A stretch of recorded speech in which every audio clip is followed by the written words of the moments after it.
Nama termostat dia dah jam dah. Dah jam. Saya nak cabut pun susah. Ni tak boleh nak cabut ni. Hai, tips 1 minit hari ni. Okey, hari ni saya nak tunjuk apa jadi bila tak pernah tukar termostat. Kat sini jom sikit. Okey, bila tak pernah tukar termostat, nampak tak? Zoom sikit kat dalam ni. Ni nama termostat dia dah jam dah. Dah jam. Saya nak cabut pun susah. Ni tak boleh nak cabut ni. Macam mana agaknya nak cabut ni? Sekejap lagi kena tarik ni. Okey, ni lagi satu nak tunjuk. Nampak tak? Ni dia punya sepihan-sepihan termostat dia. So kat sini sebab tu saya kata termostat ni barang manusia buat. Bila barang manusia buat, dia akan reput. Dia akan ada tempoh dia dan dia akan mereput. Tapi yang paling penting, tolong jangan bagi mereput kat dalam. Kalau mereput kat dalam, kalau yang pecah-pecah tu pergi mana? Pergi sini lah. Nampak ni, salah satu ni dia pergi kat sini. Ni, radiator ni. Nampak, sistem dia tak ada karat tau. Sistem dia tak ada karat. Cantik ni. Tapi yang tak cantik, nampak dalam tu dah mereput. Kat sini saya selalu pesan.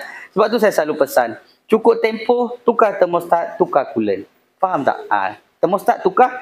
Masa nak tukar termostat, memanglah kena buka. Betul tak? Dan ambil peluang tu, tukar sekali coolant. Dan ni, saya selalu recommend coolant Yakult ni. Kenapa saya recommend coolant Yakult ni? Sebab pertama, coolant Yakult ni, suhu enjin kita ni, dia naik tapi lambat. Dia punya water temp tu, lambat naik. Memang saya dah test dah, memang lambat naik. So, apa maknanya? Maknanya enjin kita ni, suhu enjin kita tak akan overheat dah sebab dia lambat naik. Dan bila dia naik, dia cepat sejuk pula. Bila kipas jalan tu, suhu tu terus drop. Itu yang paling best tentang coolant Yakult ni. Dan bonus dia, macam biasa coolant dia ada, nampak? Dia ada UV lah dalam ni. Maksudnya bila kita nak kesan kebocoran macam ni, tengok kat sini. Nampak? Hitam kan? Tengok bila saya suluh lampu UV, kita boleh kesan kebocoran dengan mudah sebab ada warna hijau kat sini. Itu kelebihan coolant Yakult ni. Dan ini untuk pengguna Proton Saga. Nak enjin power, nak enjin ringan, nak enjin padu, memang kita dah buat, kita dah test, testimoni pun dah ada. Boleh cari dekat komen saya nanti. Customer datang dari Kulim.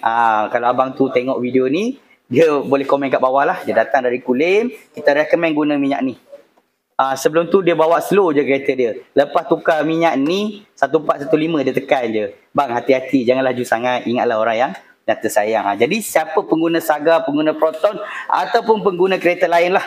Kalau nak enjin anda tahan lama, nak enjin anda padu, nak enjin ringan macam baru, ni pertama guna minyak Yakult. Ni minyak ada rekod dunia tau, bukan minyak main-main. Okey, dan yang paling penting, nak suhu enjin sentiasa optimum, sentiasa cantik, sentiasa stabil, guna coolant Yakult hijau ni, LR12 ni. Okey, so kalau kata siapa ada masalah, boleh bawa datang ke Fizik Motorsport Sunway Ipoh. Selamat hari ni settle.